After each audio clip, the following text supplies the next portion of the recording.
So you have to be able to achieve some level of perception of what goodness is in order to properly discern where other people are. So the aspiration, I would say, for each of us is to become increasingly better people, because as we become better, what is not good and what is cowardly, and to be able to step back even in our own cowardness.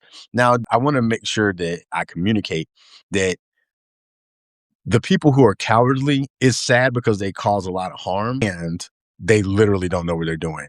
When Abraham Lincoln was asked what he wanted to do with some deserters, and because they by law could have hung them for deserting during war, but he said, no, just let them go, because they're basically, their cowardly constitution is punishment enough, because they themselves already know that they're despicable cowards. But I'm kind of adding the despicable part.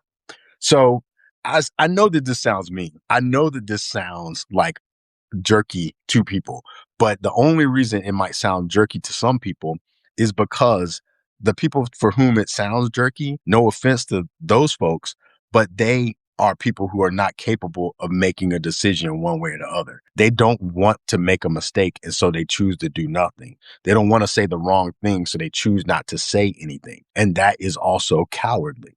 Now, what do we do with that? All we can do ultimately is love them. According to the teachings that Jesus put out there, or they say Jesus put out there, either way the teachings exist, it says that perfect love casts out fear. That's the only thing that we can do, is love people. And sometimes hold up a mirror and say, listen, you are a coward. You're scared. I have a friend of mine who said that I'm a coward because I defriended him on Facebook because of his inability to discern. And I just didn't want to see his